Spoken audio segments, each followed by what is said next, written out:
LAWCET ద్వారా ఎవరైతే LLB courses చేద్దాం అనుకుంటున్నారో, టీజీ లాసెట్‌కి సంబంధించిన కౌన్సెలింగ్ నోటిఫికేషన్ స్టార్ట్ అయిపోయిందండి. సో, ఈ వీడియోలో కంప్లీట్‌గా మనకు ఏదైతే డీటెయిల్ నోటిఫికేషన్ ఉంటదో, అందులో ఇంపార్టెంట్ డేట్స్ కావచ్చు, మనకు సర్టిఫికేట్స్ కావచ్చు, అలాంటివి ఇంపార్టెంట్ పాయింట్స్ మాత్రమే చెప్పడం జరుగుతుందండి. సో, మనకు వెబ్‌సైట్‌లో అప్డేట్ చేశారు. కాకపోతే ఇక్కడ ఎవరైతే రిజిస్ట్రేషన్ చేసుకుందాం అనుకుంటున్నారో, మీరు ఆఫ్టర్‌నూన్ నుంచి రిజిస్ట్రేషన్ చేసుకోండి. సో, ఇక్కడ డేట్ కూడా ఇచ్చారు. 4థ్ ఆగస్ట్ నుంచి స్టార్ట్ అని. కాకపోతే వాళ్ళింకా వెబ్‌సైట్‌ని అప్డేట్ చేయలేరు. సో, ఎవరైతే అప్లై చేసుకుందాం అనుకుంటున్నారో, మీరు రిజిస్టర్ హియర్ ఉంది గదా! దాని ద్వారా క్లిక్ చేసి మీ యొక్క హాల్ టికెట్ నంబర్, మీ ర్యాంక్ కార్డ్ ఎంటర్ చేసి, మీరు ఒక పాస్వర్డ్ క్రియేట్ చేసుకొని, మీ ఎడ్యుకేషనల్ డీటెయిల్స్, సర్టిఫికేట్స్ అన్నీ అప్‌లోడ్ చేసి మీరైతే రిజిస్ట్రేషన్ చేసుకోవచ్చు. సో, అప్‌కమింగ్ వీడియోలో నేను డీటెయిల్‌గా రిజిస్ట్రేషన్ వీడియో ఎలా చేయాలో డీటెయిల్‌గా ఎక్స్‌ప్లెయిన్ చేస్తాను. సో, ఇప్పుడొచ్చేసి మనకు డీటెయిల్ నోటిఫికేషన్. సో, ఇక్కడ డీటెయిల్ నోటిఫికేషన్ ఉంది గదా! ఇందులో మీరు పీడీఎఫ్ డౌన్‌లోడ్ చేసుకోండి. అండ్ ఇంపార్టెంట్ డేట్స్ అంటే మీరు రిజిస్ట్రేషన్ లాస్ట్ డేట్ కావచ్చు, సర్టిఫికేట్స్ ఎప్పటి వరకు అప్‌లోడ్ చేయాలి, సో ఫిజికల్ వెరిఫికేషన్ ఎప్పుడు, మనకు సీట్ అలాట్‌మెంట్ ఎప్పుడు అన్నీ ఇందులో ఉంటాయి. అండ్ కొన్ని ఇన్‌స్ట్రక్షన్స్ ఉంటాయి. సో ఇవన్నీ మీరు డౌన్‌లోడ్ చేసుకోవచ్చు. సో ఇప్పుడు మనకు నోటిఫికేషన్‌లో ఉండే కొన్ని ఇంపార్టెంట్ పాయింట్స్ మాత్రమే చెప్పడం జరుగుతుంది. ఎందుకంటే మీరు డౌన్‌లోడ్ చేసుకోవచ్చు మీ మొబైల్‌లోనే. సో ఈ డీటెయిల్ పీడీఎఫ్‌లో ఫస్ట్ ఇంపార్టెంట్ పాయింట్ వచ్చేసి మనకు ఆన్‌లైన్ రిజిస్ట్రేషన్ అండి. సో మెయిన్‌గా ఎవరైతే లా సెట్ ఎంట్రన్స్ క్వాలిఫై అయ్యి వాళ్ళకు మాత్రమే ఛాన్స్ ఇస్తారు. సో ఎవరైతే లా చేద్దాం అనుకుంటున్నారో క్వాలిఫై కాని వాళ్ళు కావచ్చు అండ్ ఎగ్జామ్ రాయని వాళ్ళు కావచ్చు. సో మీరైతే డైరెక్ట్ కాలేజ్‌కెళ్ళి అడ్మిషన్స్ తీసుకోవచ్చు. 20% ఆఫ్ సీట్స్ మీకు మేనేజ్మెంట్ కోటాలో ఉంటాయి. సో ఎవరైనా చేసుకోవచ్చు. అండ్ ఎవరైతే కౌన్సెలింగ్ ద్వారా వెళ్దాం అనుకుంటున్నారో ఇందులో మీరు రిజిస్ట్రేషన్ అయితే చేసుకోవాలి. సో ఫస్ట్ పాయింట్ వచ్చేసి మనకు online registration and payment of process అంటే ఫస్ట్ మీరు ఆన్‌లైన్‌లో మీ ర్యాంక్ ద్వారా అమౌంట్ పే చేయాలి. సో రిజిస్ట్రేషన్ ఫీ ఉంటది. ఆ అమౌంట్ పే చేసిన తర్వాత సర్టిఫికేట్ అప్‌లోడ్ చేయాలి. సో డేట్స్ వచ్చేసి 4థ్ ఆగస్ట్ టు 14థ్ ఆగస్ట్. సో 10 డేస్ ఛాన్స్ ఇచ్చారు. సో మీరు ఏదో ఒక రోజు మీరు అప్లై చేసుకోవచ్చు. సో లాస్ట్ డేట్ 14థ్. థర్డ్ వచ్చేసి మనకు ఎవరికైతే స్పెషల్ రిజర్వేషన్స్ ఉంటాయో లైక్ క్యాప్ కావచ్చు, పీహెచ్, ఎన్‌సీసీ, స్పోర్ట్స్ ఇలాంటి క్యాండిడేట్స్ మీరు ఆన్‌లైన్‌లో అప్లై చేసుకోవాలి. ఆన్‌లైన్‌లో అప్లై చేసుకున్న తర్వాత మనకు ఇక్కడ స్లాట్ బుకింగ్ ఉంటది. సో స్లాట్ బుకింగ్ అంటే వాళ్ళు సెపరేట్‌గా ఇలాంటి క్యాండిడేట్స్‌కి మళ్ళీ ఇంకొక లింక్ ఇస్తారు. ఆ లింక్ ద్వారా మీరు రిజిస్ట్రేషన్ చేసుకోవాలి. సో రిజిస్ట్రేషన్ చేసుకొని ఫిజికల్ వెరిఫికేషన్ ఎక్కడికెళ్ళాలంటే ఆన్‌లైన్ కౌన్సెలింగ్ సెంటర్ మనకు PGRRCED Osmania university Hyderabad. So professor G. Ramireddy distance education like ఈ అడ్రెస్ మీరు గూగుల్‌లో టైప్ చేస్తే అక్కడికి మీరెళ్ళిపోతారు. సో క్యాప్ ఉన్న సర్టిఫికేట్ 8థ్ రోజు ఎళ్ళండి. పీహెచ్ వాళ్ళు 11థ్, ఎన్‌సీసీ 12థ్ అండ్ 13థ్, స్పోర్ట్స్ 14థ్. సో మీ యొక్క రిజర్వేషన్ ప్రకారంగా మీరు ఫిజికల్ వెరిఫికేషన్ గూడా ఎళ్ళాలి. అండ్ ఎళ్ళేటప్పుడు మీరొక 2 సెట్స్ ఆఫ్ జిరాక్స్ సెట్స్ తీసుకెళ్ళాలి. అన్ని original certificates. 1 set original certificate, 2 sets xerox sets. So అన్నీ తీసుకొనెళ్తేనే మీ యొక్క రిజర్వేషన్ చెక్ జేసి వాళ్ళైతే చూడడం జరుగుతుంది. సో అప్పుడే మీకు స్పెషల్ రిజర్వేషన్ ఒస్తది. సో నెక్స్ట్ వచ్చేసి display of verified candidate list. So మీరు అప్లై చేసుకుంటారు గదా! సో లాస్ట్ డేట్ వచ్చేసి ఇక్కడ 14థ్. సో 14థ్ తర్వాత మీరు ఏవైతే అప్‌లోడ్ చేసిన సర్టిఫికేట్స్ అన్ని వాళ్ళు వెరిఫై చేస్తారు. సో మీరు లా చేయడానికి ఎలిజిబులా కాదా అని మీరు ఆ రోజు ఒక లింక్ ప్రొవైడ్ చేస్తారు. సో ఆ రోజు మీ యొక్క హాల్ టికెట్ నంబర్ ఎంటర్ చేసి మీరు you are eligible for web option వచ్చిన వాళ్ళు మాత్రమే ఈ కౌన్సెలింగ్‌లో పార్టిసిపేట్ చేస్తారు. సో కొన్ని సర్టిఫికేట్స్ వల్ల వాళ్ళు రిజెక్ట్ చేయడం జరుగుతుంది. సో అలా రిజెక్ట్ చేసిన వాళ్ళకు నాట్ ఎలిజిబుల్ ఫేజ్ 1లో. సో ఇది మెయిన్ పాయింట్. సో అన్నిటికన్నా మెయిన్ పాయింట్ వచ్చేసి fifth point exercising web options. So web options అంటే మీకు నచ్చిన కాలేజెస్ అన్ని పెట్టుకోవచ్చు. సో తెలంగాణలో ఉన్న అన్ని కాలేజెస్ మీరు 3 ఇయర్ ఎల్ఎల్‌బి అయితే 3 ఇయర్, 5 ఇయర్ ఎల్ఎల్‌బి అయితే 5 ఇయర్, 2 ఇయర్ ఎల్ఎల్ఎం అయితే 2 ఇయర్ ఎల్ఎల్ఎం. సో 21, 22 ఇచ్చారు. నెక్స్ట్ వచ్చేసి ఎడిట్ ఆప్షన్. సో మీరు పెట్టిన వెబ్ ఆప్షన్స్ మీరు ఎడిట్ అంటే కొన్ని ఆప్షన్స్ యాడ్ చేసుకోవడం, రీఅరేంజ్ చేసుకోవడం, డిలీట్ చేసుకోవడం దాన్ని ఎడిట్ ఆప్షన్ అంటారు. సో 23 రోజు మనకు ఛాన్స్ ఇచ్చారు. సెవెంత్ రోజు వచ్చేసి మనకు ఫేజ్ 1 రిజల్ట్స్. సో రిజల్ట్స్ వచ్చేసి 28థ్ ఆగస్ట్ రోజు వెబ్‌సైట్‌లోనే అప్డేట్ చేస్తారు. సో మీ యొక్క ర్యాంక్, మీ యొక్క కేటగరీ ఆధారంగా మీరు ఎన్ని వెబ్ ఆప్షన్స్ పెట్టారో దాన్ని చూసి మీకు ఏదో ఒక కాలేజ్‌లో సీట్ ఇవ్వడం జరుగుతుంది. సో సీట్ రాగానే సపోజ్ మీకు ఆ కాలేజ్ నచ్చితే ఆన్‌లైన్‌లో ఫీ పేమెంట్ చేయాలి. సో ఆన్‌లైన్‌లో ఫీ పేమెంట్ చేసి కాలేజ్‌కి కూడా రిపోర్ట్ చేయాలి. సో కాలేజ్ రిపోర్టింగ్ వచ్చేసి 29థ్ ఆగస్టు 29 సెప్టెంబర్. సో ఈ 4 ఆర్ 5 డేస్‌లో మీరు కాలేజ్‌కెళ్ళి రిపోర్ట్ చేయాలి. సో ఇది మనకు ఫేజ్ 1కి సంబంధించింది. సో ఫేజ్ 1 తర్వాత ఫేజ్ 2 ఉంటది. ఫేజ్ 2 తర్వాత స్పాట్ అడ్మిషన్స్ కూడా ఉంటది. సో ఇది మనకు కౌన్సెలింగ్‌కి సంబంధించిన ఇంపార్టెంట్ డేట్స్. సో నెక్స్ట్ ఈ నోటిఫికేషన్‌లో ఉండే కొన్ని ఇంపార్టెంట్ పాయింట్స్ మాత్రమే చెప్పడం జరుగుతుందండి. సో అన్‌వాంటెడ్ థింగ్స్ నేను స్కిప్ చేస్తాను. సో ఇంపార్టెంట్ అన్నయే నేను లైక్ ఇంపార్టెంట్ అని మార్క్ చేసి నేను ఎక్స్‌ప్లెయిన్ చేస్తాను. మిగతాయి మీరు పీడీఎఫ్‌లో చూసుకోవచ్చు. సో ఎవరైతే అప్లై చేద్దాం అనుకుంటున్నారో ఇక్కడ నాన్ రిఫండబుల్ ఫీ ఉంటది. సో ఇక్కడ రూ. 800 మీరు పే చేయాలి రిజిస్ట్రేషన్ చేసుకోవాలంటే. సో ఓసీ కావచ్చు, ఓసీ, ఈడబ్ల్యూఎస్, బీసీ స్టూడెంట్స్ రూ. 800 పే చేయాలి. అదే ఎస్సీ, ఎస్టీ వాళ్ళనుకోండి మీరు రూ. 500 మాత్రమే పే చేసి మీరు రిజిస్ట్రేషన్ చేసుకోవాలి. సో ఇక్కడ ఒకటి మెయిన్ పాయింట్ వచ్చేసి ఫీజ్ రీయింబర్స్‌మెంట్ గురించి ఇచ్చారండి. So candidates who have already claimed fees reimbursement in their PG education are not eligible for fees reimbursement for pursuing law courses. So ఎవరైతే డైరెక్ట్ డిగ్రీ తర్వాత, direct BTech తర్వాత లా courses చేస్తే fees reimbursement వస్తది. అదే PG courses అంటే ఏంది? PG courses అంటే ఇప్పుడు డిగ్రీ ప్లస్ పీజీ చేసిన వాళ్ళు ఇప్పుడు లా చేద్దాం అనుకుంటే మీకైతే రాదు. అదే ఎవరైతే ఎంటెక్ తర్వాత ఇప్పుడు ఎవరైతే లా కోర్సెస్ చేద్దాం అనుకుంటున్నారో మీకు ఎలాంటి ఫీజ్ రీయింబర్స్‌మెంట్ రాదని చెప్తున్నారు. So direct graduation are under graduation తర్వాత చేసే వాళ్ళకి మాత్రమే వస్తుందని చెప్తున్నారు. సో ఇది ఇంపార్టెంట్ పాయింట్. సో ఇక్కడ నాన్ లోకల్ వాళ్ళు కూడా మీరు అప్లై చేసుకోవచ్చండి. సో అదర్ దెన్ తెలంగాణ వాళ్ళు కూడా మీకు నాన్ లోకల్ కింద ఏవైతే ఓపెన్ కేటగిరీ సీట్స్ ఉంటాయో మీకు మంచి ర్యాంక్ వస్తే మీకు కూడా ఇవ్వడం జరుగుతుంది. సో ఇక్కడ మీరు సర్టిఫికేట్స్ అప్లోడ్ చేస్తారు కదా! సో సర్టిఫికేట్స్ అప్లోడ్ చేసిన తర్వాత ఏవైతే మనకి eligibility criteria like 42% of marks మీకు డిగ్రీలో గ్రాడ్యుయేషన్‌లో రావాలి. అండ్ మనకు ఇంటర్మీడియేట్ క్యాండిడేట్స్ కూడా 42% రావాలి. ఎవరైతే బీసీ స్టూడెంట్స్ ఉంటారో, ఎస్సీ, ఎస్టీ వాళ్ళకు 40% ఆఫ్ మార్క్స్ రావాలి. సో ఈ మార్క్స్ కన్నా తక్కువ ఉంటే మీకైతే ఎలిజిబుల్ ఇవ్వరండి. సో రిజెక్ట్ చేస్తారు. సో అందుకే మీకు సర్టిఫికేట్స్ అనేటివి చాలా ఇంపార్టెంట్. సో ఇంకొక మెయిన్ పాయింట్ ఏంటంటే if any candidate secured less than ఈ percentage in graduation level he he should have secured same percentage or more aggregate in post graduation or BEd. Suppose మీరు డిగ్రీలో మీకు percentage లేదు. So మీకు ఏదైతే higher qualification PG or MTech ఇలాంటి courses చేస్తే అందులో మీకు ఎక్కువ పర్సెంటేజ్ ఉంటే వాళ్ళని కూడా మేము తీసుకుంటామని చెప్తున్నారు ఇక్కడ. సో అది కూడా యూటిలైజ్ చేసుకోవచ్చు. సో ఇక్కడ నోట్ ఏంటంటే the candidates who have passed degree exam by single sitting without undergoing 3 year course either through regular or private. ఇది మెయిన్ పాయింట్ ఏంటంటే సో కొంతమంది ఎలా ఉంటాయంటే డిగ్రీస్ పాస్ట్ ఎప్పుడో చేసినాయి వాళ్ళు సింగిల్ సిట్టింగ్ అంటే ఇప్పుడు డిగ్రీ అనేది 3 ఇయర్స్ ఉంటుంది లేదంటే 4 ఇయర్స్ ఉంటుంది. సో వాళ్ళు ఒకే ఇయర్ లో అన్ని 3 ఇయర్స్ కి సంబంధించింది రాసి అలా తీసుకునే వాళ్ళు ఉంటారు. సో అలాంటి డిగ్రీస్ అయితే మనకి ఎలిజిబుల్ కాదు. సో వాళ్ళని అయితే రిజెక్ట్ చేస్తారు. సో యూజీసీ అప్రూవల్ ఉన్న యూనివర్సిటీస్ కావచ్చు, యూజీసీ అప్రూవల్ ఉన్న ఓపెన్ యూనివర్సిటీస్ కావచ్చు, కాలేజ్ కావచ్చు, అందులో చదివిన వాళ్ళకి మాత్రమే ఎలిజిబుల్ ఇస్తారు. మిగతా వాళ్ళకి రిజెక్ట్ అయితే చేయడం జరుగుతుంది.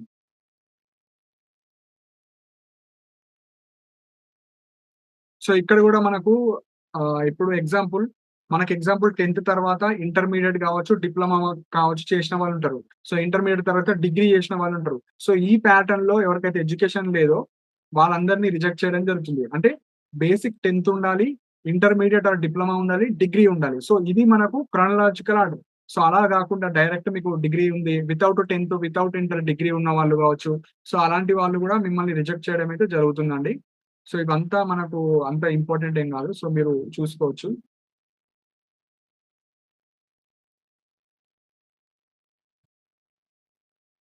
సో ఇది ఆల్రెడీ చెప్పాను. సో ఎవరైతే ఫిజికల్ వెరిఫికేషన్ నార్మల్ క్యాండిడేట్స్‌కి అవసరం లేదండి. Only cap, pH, NCC, sports వీళ్ళు ఎవరికైతే ఈ సర్టిఫికేట్స్ ఉన్నాయో 3 ఇయర్ కావచ్చు, 5 ఇయర్స్ కావచ్చు. వాళ్ళందరూ online counselling centre PGRSCD Osmania university దగ్గర అక్కడికెళ్తేనే మీకు సర్టిఫికేట్ వెరిఫికేషన్ జరుగుతది. సో మీకు స్పెషల్ రిజర్వేషన్ అనేది ఇవ్వడం జరుగుతుంది. సో ఎవరైతే వెళ్లారో వాళ్ళకైతే ఎలాంటి స్పెషల్ రిజర్వేషన్ అయితే ఉండదు. సో వెళ్ళేటప్పుడు ఒరిజినల్స్ ప్లస్ జిరాక్స్ సెట్స్ కూడా తీసుకొని వెళ్ళండి. సో ఇప్పుడు అన్నిటికన్నా మెయిన్ పాయింట్ వచ్చేసి లైక్ సర్టిఫికేట్స్ అండి. సో మీరు అప్లై చేసేటప్పుడు ఎలాంటి సర్టిఫికేట్స్ కావాలో అవి ఎక్స్‌ప్లెయిన్ చేస్తాను. సో ఫస్ట్ సర్టిఫికేట్ వచ్చేసి లాసెట్ 2025 ర్యాంక్ కార్డ్.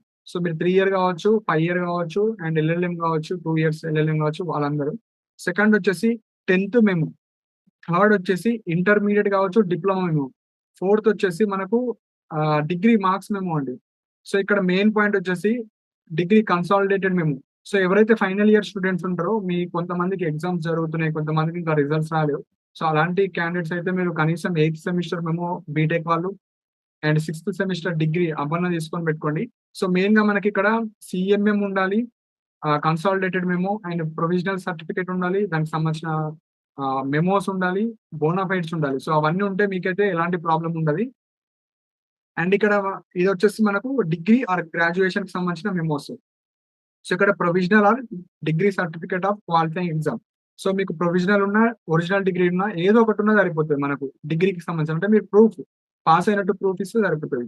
ఇక్కడ నోట్ పాయింట్ ఏంటంటే candidates who have passed degree outside Telangana state or required to submit equivalent certificate from any of the university in Telangana. So ఎవరైతే degree కావచ్చు, BTech కావచ్చు, other than Telangana, Telangana local అయి other than Telangana ఎవరైతే వేరే state లో degree or BTech చేసిన వాళ్ళు ఉంటారో పక్కా మీరు ఈక్వివాలెంట్ సర్టిఫికేట్ తెచ్చుకోవాలి. సో అప్పుడు మాత్రం మీకు ఎలిజిబుల్ ఇస్తారు. ఎగ్జాంపుల్ ఐఐటీస్ కావచ్చు, ఎన్ఐటీస్ కావచ్చు, ట్రిపుల్ ఐటీస్ కావచ్చు, వేరే ప్రైవేట్ యూనివర్సిటీస్ కావచ్చు, బయట చదివి ఇప్పుడు ఇక్కడ లా చేద్దాం అనుకుంటున్న వాళ్ళు ఉంటారు కదా, లా సెట్ ఎంట్రన్స్ రాసిన వాళ్ళు. సో మీరు ఏదో ఒక యూనివర్సిటీకి వెళ్ళి ఈక్వివాలెంట్ సర్టిఫికేట్ తెచ్చుకోవాలి. సో ఉస్మానియా యూనివర్సిటీ కావచ్చు, ఇక్కడ వేరియస్ యూనివర్సిటీస్ లో ఏదో ఒక యూనివర్సిటీకి వెళ్ళి లా సెట్ అప్లై చేశాను, దానికి సంబంధించిన ఒక లెటర్ రాసి hall ticket number, rank card and me xerox sets అన్ని ఇచ్చేస్తే వాళ్ళు ఈక్వివాలెంట్ సర్టిఫికేట్ ఇస్తారు. సో సిక్స్త్ వచ్చేసి మనకు టీసీ. సో టీసీ ఇంపార్టెంట్ కాదండి, మనకు వెబ్సైట్ లో అండర్టేకింగ్ టీసీ ఇచ్చారు. సో అది డౌన్లోడ్ చేసుకొని మీరు ఫిల్ చేసి దాన్ని అప్లోడ్ చేసుకోవచ్చు. టీసీ ఉన్న వాళ్ళు టీసీ మీరు అప్లోడ్ చేసుకోవచ్చు, లేదంటే అండర్టేకింగ్ ఫామ్ కూడా ఇవ్వచ్చు. సో టీసీ వచ్చేసి కాలేజ్ రిపోర్టింగ్ అప్పుడే ఇంపార్టెంట్, కౌన్సిలింగ్ లో అవసరం లేదు. సో నెక్స్ట్ సెవెంత్ పాయింట్ చాలా important, study certificates from first class to graduation అడిగారు. సో ఎవరికైతే మీకు ఫస్ట్ క్లాస్ టు గ్రాడ్యుయేషన్ లేవో, ఏమైనా మిస్ అయినవి ఉంటే మీ కాలేజ్ కావచ్చు, మీ స్కూల్స్కి వెళ్ళి తెచ్చుకోండి, లేదంటే మీ ఎంఆర్ ఆఫీస్కి వెళ్ళి. సో ఎవరికైతే స్కూల్స్ కొంతమందికి ఉండవు, సో స్కూల్స్ లేని వాళ్ళు మీరు రెసిడెన్సీ సర్టిఫికేట్ అయితే తెచ్చి మీరైతే అప్లోడ్ చేయండి. సో మరి ఫస్ట్ నుంచి అయితే అడిగారు, మోస్ట్లీ అప్లై చేసేటప్పుడు నేను డీటెయిల్ గా ఎక్స్ప్లెయిన్ చేస్తాను. 10th టు గ్రాడ్యుయేషన్ అయితే పక్కా ఉండాలి. మిగతాయి అప్లోడ్ చేయమంటే అవి అప్లోడ్ చేయండి, అప్లోడ్ అడగకపోతే అవసరం లేదు. సో మోస్ట్లీ అయితే 10th టు డిగ్రీ అడుగుతుంది, కానీ ఇక్కడైతే ఫస్ట్ టు ఉంది. ఫస్ట్ టు గ్రాడ్యుయేషన్ అయితే మీరు రెడీ చేసుకొని పెట్టుకోండి. అదే మీరు ఇంటర్మీడియట్ క్యాండిడేట్స్ అయితే up to intermediate, 5 year LLB up to inter, 3 year LLB up to graduation. So ఇది ఒకటే గుర్తుపెట్టుకోండి. సో రెసిడెన్సీ సర్టిఫికేట్ కూడా ఎవరైతే ఈ ఓపెన్ డిగ్రీ కావచ్చు, డిస్టెన్స్ మోడ్ లో డిగ్రీస్ చేసిన వాళ్ళకు మీరు రెసిడెన్సీ సర్టిఫికేట్ తీసి పెట్టుకోండి. బోనాఫైడ్స్ ఉంటే బోనాఫైడ్స్ అప్లోడ్ చేసుకోవచ్చు, లేదంటే రెసిడెన్సీ సర్టిఫికేట్ మీరు అప్లై చేసుకోవచ్చు. అండ్ ఎవరైతే ఈ తెలంగాణలో కాకుండా లైక్ తెలంగాణ లోకల్ అయి అదర్ స్టేట్ లో డిగ్రీ చేసిన వాళ్ళు కావచ్చు, అదర్ స్టేట్ లో ఇంటర్మీడియట్ కావచ్చు, అలా చేసిన వాళ్ళు మీరు ఇక్కడనే లైక్ తెలంగాణ లోకల్ అన్నట్టు ప్రూఫ్ కూడా తెచ్చుకోవాలండి. సో రెసిడెన్సీ సర్టిఫికేట్, సో అవి మీరు అప్లై చేసుకోవచ్చు. మీ పేరెంట్స్ ఎంప్లాయీస్ ఉండి సో వేరే స్టేట్ లో ఉన్న వాళ్ళు కావచ్చు, ఎడ్యుకేషన్ చేసిన వాళ్ళు, లేదంటే అలాంటి క్యాండిడేట్స్ అందరికి ఇక్కడ ఇచ్చారు. సో రెసిడెన్సీ సర్టిఫికేట్ ఒక ప్రూఫ్ చూపిస్తే సరిపోతుంది. సో ఇక్కడ మైగ్రేషన్ సర్టిఫికేట్ అని ఇచ్చారు, సో అదైతే మనకు అవసరం లేదు. సో కౌన్సిలింగ్ లో అయితే అవసరం లేదు, కౌన్సిలింగ్ లో ఎవరు కూడా అడగరు. సో మీరు కాలేజీలో జాయిన్ అయిన తర్వాత అడిగితే మీరు మైగ్రేషన్ సర్టిఫికేట్ తీసుకోవచ్చు. సో డిగ్రీ ఒక యూనివర్సిటీ అండర్ లో చదివి ఇంకొక యూనివర్సిటీ అండర్ లో లా చేస్తే మీరు మైగ్రేషన్ సర్టిఫికేట్ తీసుకోవాలి. Suppose example degree Kakatiya university చేసి ఇప్పుడు లా వచ్చేసి ఉస్మానియా యూనివర్సిటీ అండర్ లో ఉన్న కాలేజ్ లో వేస్తే మైగ్రేషన్ అంటే ఒక యూనివర్సిటీ నుంచి ఒక యూనివర్సిటీలో మీరు వెళ్తున్నారు కాబట్టి మైగ్రేషన్ తీసుకోవాలి. సేమ్ యూనివర్సిటీలో వెళ్తే అవసరం లేదు. అంటే డిగ్రీ ఉస్మానియా యూనివర్సిటీ అండర్ లో ఉన్న కాలేజ్ వేసి ఇప్పుడు ఉస్మానియా యూనివర్సిటీ అండర్ లో ఉన్న లా కాలేజ్ లో వేస్తే అవసరం లేదు. డిఫరెంట్ యూనివర్సిటీస్ లో వేస్తేనే అర్థం తీసుకోవాలి, లేకుంటే అవసరం లేదు. అండ్ కౌన్సిలింగ్ లో కూడా అవసరం లేదు. 11th పాయింట్ వచ్చేసి caste. So BC, SC, ST వాళ్ళందరూ తీసుకోవాలి. And on or after 2nd June 2014 తర్వాత సర్టిఫికెట్స్ మాత్రం వ్యాలిడ్ అవుతాయి, బిఫోర్ అయితే వ్యాలిడ్ కావు. 12th వచ్చేసి మనకు ఈడబ్ల్యూఎస్. సో ఓసీలో ఎవరైతే ఈడబ్ల్యూఎస్ వాళ్ళు ఉన్నారో సో మీరు 2025 కి సంబంధించిన ఈడబ్ల్యూఎస్ సర్టిఫికేట్ మీరు అప్లోడ్ చేయాలి. సో ఇక్కడ ఇచ్చారు 2025 కి సంబంధించింది, సో అది అప్లోడ్ చేస్తే మీకు 10% రిజర్వేషన్ వస్తుంది. 13th వచ్చేసి మీకు పేరెంటల్ ఇన్కమ్ అండి. సో 2025 ఉండాలి, 2025 ఏ మంత్ ఉన్నా పర్లేదు. సో 2024 ఉంటే మీకు ఎలాంటి ఫీజు రియంబర్స్మెంట్ రాదు, వెళ్ళి మీ సేవలు అప్లై చేసుకుని తొందరగా. నెక్స్ట్ వచ్చేసి 14th మనకి ఎవరైతే మైనారిటీ స్టూడెంట్స్ ఉంటారో, ముస్లిం, క్రిస్టియన్ స్టూడెంట్స్, సో మీకు మైనారిటీ సర్టిఫికేట్ ఉంటే మైనారిటీ సర్టిఫికేట్ అప్లోడ్ చేయండి. లేదంటే టీసీ, సో మీ 10th క్లాస్ టీసీ మీద మీ యొక్క ముస్లిమా లేదంటే క్రిస్టియనా అని ఉంటది, సో అది కూడా మీరు అప్లోడ్ చేసుకోవచ్చు. సో అది లేకపోతే మీరు 10th ఎక్కడైతే చదివారో అక్కడికి వెళ్ళి ఒక ఫామ్ ఇస్తారు, ఆ ఫామ్ లో మీ యొక్క మైనారిటీ స్టేటస్ ఎంటర్ చేసి ఇస్తారు, అది కూడా మీరు తీసుకోవచ్చు. 15th లాస్ట్ సర్టిఫికేట్ వచ్చేసి ఆధార్ కార్డ్, సో అది కూడా మీరు అప్లోడ్ చేయాలి. సో ఈ సర్టిఫికేట్స్ అన్ని ప్రాపర్ గా మీరు అప్లోడ్ చేయాలి. సో అప్లోడ్ చేస్తే మీకు సరిపోతుంది. సో మోస్ట్లీ వారు 10 KB టు 500 KB వరకు అడగచ్చు. సో 500 KB బిలోనే ఉండాలి అన్ని సర్టిఫికేట్స్. ఇమేజెస్ ఫార్మేట్ లో అడగచ్చు. మనము అప్లై చేసేటప్పుడు నేను డీటెయిల్ గా ఎక్స్ప్లెయిన్ చేస్తాను. సో ఏవైతే ఫాల్స్ స్టేట్మెంట్స్ అంటే మీ సర్టిఫికేట్స్ లో నేను ఏమైనా ఇన్ఫర్మేషన్ ఇస్తే మిమ్మల్ని అయితే రిజెక్ట్ చేయడం జరుగుతుందండి. సో వాళ్ళు ఇచ్చిన ఎలిజిబిలిటీ మనం ఫిల్ఫిల్ చేస్తేనే ఎలిజిబుల్, లేకపోతే నాట్ ఎలిజిబుల్. సో ఇవన్నీ మనకి స్పెషల్ కేటగిరీకి సంబంధించినవి, అంత అవసరం లేదు. నెక్స్ట్ వచ్చేసి చాలా ఇంపార్టెంట్ పాయింట్ మనకు రిజర్వేషన్ అండి. సో మీకు సీట్ అలాట్‌మెంట్ వచ్చేసి రిజర్వేషన్ ప్రకారంగానే ఇస్తారు. సో ఇది కూడా తెలుసుకోవాలి. సో ప్రతి కాలేజ్‌లో ఎస్సీకి సంబంధించింది 15% ఆఫ్ రిజర్వేషన్ ఇస్తారు. గ్రూప్ 1లో 1, గ్రూప్ 2లో 9%, గ్రూప్ 3లో 5%. So ST 10%, BCA 7%, BCB 10, BCC 1, BCD 7, BCE 4, EWS 10. ఇవన్నీ పోంగా రిమైనింగ్ అన్ని ఓసీలో ఉంటది. OC percentage. సో అందులో అందరూ పార్టిసిపేట్ చేసుకోవచ్చు. సో మీకు సీట్ అలాట్‌మెంట్ వచ్చేసి మీ యొక్క ర్యాంక్ చూస్తారు. మీ యొక్క ర్యాంక్ ఎంతుంది? మీ కేటగిరీ ఏది? అండ్ మనకెన్ని వెబ్ ఆప్షన్ పెట్టారు. దాని ఆధారంగానే మీకు సీట్ అలాట్‌మెంట్ అయితే ఇస్తారు. సో ఎవరైతే స్పెషల్ కేటగిరీ స్టూడెంట్స్ ఉంటారో మీకు అయితే స్పెషల్ రిజర్వేషన్ ఉంటదండి. సో ఇక్కడ ఉంది గదా! చూపిస్తున్నాను. సో ఎవరైతే పీహెచ్ క్యాండిడేట్స్ ఉంటారో మీకు 5% రిజర్వేషన్ ఉంటది. క్యాప్ వాళ్ళకి 2%, ఎన్‌సీసీ చేసిన వాళ్ళకి 1%, స్పోర్ట్స్ సర్టిఫికేట్స్ ఉన్న వాళ్ళకు 0.5%. సో ఇలా మీకు ఆ రిజర్వేషన్ కేటగిరీ రావాలంటే ఫిజికల్ వెరిఫికేషన్‌కెళ్ళాలి. సర్టిఫికేట్స్ చూపియాలి. సో అలాంటి వాళ్ళకే మీకు రిజర్వేషన్ ఇస్తారు. సో ఇవి మనకు నోటిఫికేషన్‌లో డీటెయిల్ ఇన్ఫర్మేషన్ అండి. సో మనకి ఇంకా ఇక్కడ రిజిస్ట్రేషన్ ఇంకా స్టార్ట్ అవ్వలేదు. ఈవినింగ్ వరకు స్టార్ట్ అవుతది. సో ఈవినింగ్ అవ్వగానే నేను డీటెయిల్‌గా ఒక వీడియో చేస్తాను. సో అది మీరు చేసుకోవచ్చు. మీ మొబైల్‌లో చేసుకోవచ్చు. లేదంటే ల్యాప్‌టాప్స్ ఉంటే ల్యాప్‌టాప్, అంటే మీ సేవ కావచ్చు, లేదంటే నెట్ షాప్ కావచ్చు, ఎక్కడికన్నా ఎళ్లి మీరు చేసుకోవచ్చు. సో ఇక్కడ మనకు టీసీ కూడా ఇచ్చారండి. Undertaking TC. సో ఇందులో చూడొచ్చు. సో ఇక్కడ మెయిన్‌గా మీరేం చేయండి అంటే టీసీ లేని వాళ్ళు సో అన్నీ అప్‌లోడ్ చేయాలి ఎక్సెప్ట్ టీసీ. టీసీ ఉంటే టీసీ అప్‌లోడ్ చేసేయండి. సో ఇక్కడ మీ యొక్క నేమ్ రాయండి. Son of or daughter of మీ ఫాదర్ నేమ్ రాయండి. I have appeared TG last with hall ticket మీ యొక్క హాల్ టికెట్ నంబర్. మీ ర్యాంక్ ఎంతొచ్చింది? ర్యాంక్ వచ్చిన తర్వాత జస్ట్ ఇక్కడ సిగ్నేచర్. సో ఇక్కడ మీ యొక్క కాలేజ్ నేమ్ రాయండి ఇక్కడ. College name. సో ఇక్కడ సిగ్నేచర్ రాయండి మీరు. సిగ్నేచర్ ఏసి మీరు దీన్ని పీడీఎఫ్ ఏదైతే ఇమేజ్ ఉంటాయి గదా! దీని ఇమేజ్ తీసి మీరు అప్‌లోడ్ చేసేయండి టీసీ ప్లేస్‌లో. సో అప్పుడు మీకు ఎలిజిబుల్ చేస్తారు. ఎవరికైతే టీసీ లేని వాళ్ళు. సో టీసీ తప్ప మిగతాయన్నీ అప్‌లోడ్ చేయాలి. సో ఫస్ట్ మీరు అప్‌లోడ్ చేసిన తర్వాత వాళ్ళు మీ యొక్క సర్టిఫికేట్ వెరిఫై చేస్తారు. అన్నీ ప్రాపర్‌గా ఉంటే మీకు వెబ్ ఆప్షన్స్‌కి ఎలిజిబుల్ ఇస్తారు. ఏమన్నా సర్టిఫికేట్ అప్‌లోడ్ చేయకపోయినా, ఏమన్నా సర్టిఫికేట్స్ లేకపోతే మళ్ళీ వాళ్ళు అప్‌లోడ్ యువర్ సర్టిఫికేట్స్ అని మెసేజ్ వస్తది వెబ్‌సైట్‌లోని. సో అన్నీ మనం ఇక్కడనే చూసుకోవాలి. ఈ రిజిస్టర్ హియర్ ఉంది గదా! సో ఇది ఇంకా ఓపెన్ అవ్వలేదు. దీంట్లోనే మీరు అన్నీ ఎడిట్ ఆప్షన్ కావచ్చు అన్నీ దీని ద్వారానే చేసుకోవాలి. సో ఎడిట్ ఆప్షన్ ఎట్లా చేసుకోవాలి? అప్లికేషన్ ఎట్లా చేసుకోవాలో డీటెయిల్ వీడియో చేశాను. వీడియో చేసిన తర్వాత మీరు చేసుకోవచ్చండి. సో ఇవి ఇంపార్టెంట్ పాయింట్స్. సో ఇంకేమైనా డౌట్స్ ఉంటే కింద కామెంట్ సెక్షన్‌లో మెన్షన్ చేయండి. అండ్ ఇలాంటి అప్డేట్స్ కోసం మన ఛానెల్‌ని సబ్స్క్రైబ్ చేసుకోండి. And thank you for watching my video.